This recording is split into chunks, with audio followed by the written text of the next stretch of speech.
బస్సులో ప్రయాణికుల పట్ల అందులోనూ మహిళా ప్రయాణికులతో ఓ మహిళా కండక్టర్ ప్రవర్తించిన తీరు ఇప్పుడు వివాదాస్పదంగా మారింది.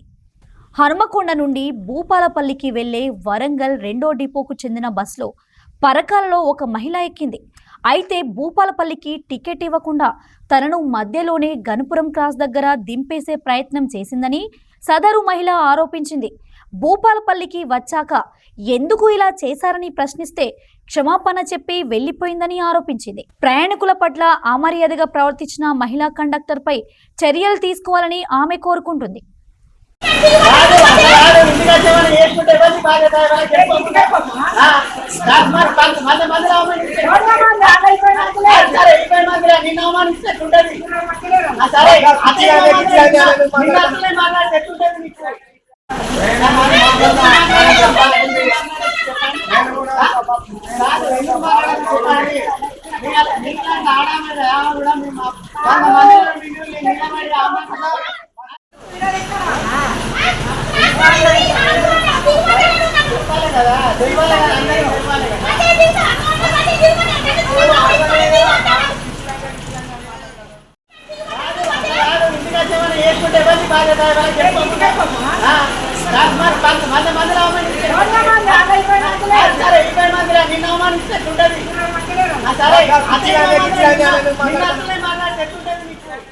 నా పేరు సుమలత. నేను పర్కాల నుండి భూపాలపల్లికి వస్తున్న బస్సులో టికెట్ కండక్టర్ నన్ను టికెట్ అడగలేదు. నేను టికెట్ తీసుకోలేదు. రేగొండ దాటిన తర్వాత నాకు టికెట్ ఇవ్వగలరని అడిగితే నేను టికెట్ ఇయ్యను పో, నువ్వు ఇక్కడ దిగు, గణపూర్ క్రాస్ దగ్గర స్టాప్ చేస్తా బస్సు, నువ్వు దిగు అని అన్నది.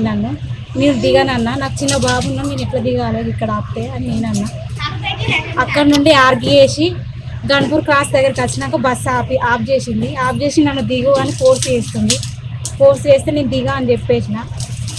ఈ కండక్టర్ అని ఉద్యోగంలో ఉండి కూడా ఒక మహిళ అని చూడకుండా చిన్న బాబున్న విషయం కూడా మర్చిపోయి నన్ను రోడ్డు మీద దింపాలని చూసింది. కానీ తోటి ప్రయాణికులు అందరూ కలిసి ఎందుకు దిగుతుంది ఆమె, దిగదు అని చెప్పి అని అడిగేసరికి ఈ మెంటల్ దానా అని ఇష్టం ఉన్నట్టు మాట్లాడి ఇష్టమైన భాషలో మాట్లాడుకుంటా నన్ను తిట్టేసింది. అందరితో ఆగిపోయి అయినా కూడా నాకు టికెట్ ఇవ్వలేదు. భూపాలపల్లి దాకా పరకాల నుండి భూపాలపల్లి వరకు నేను టికెట్ తీసుకోకుండానే వచ్చాను. అడిగేసరికి సారీ అని చెప్పి వెళ్ళిపోయింది.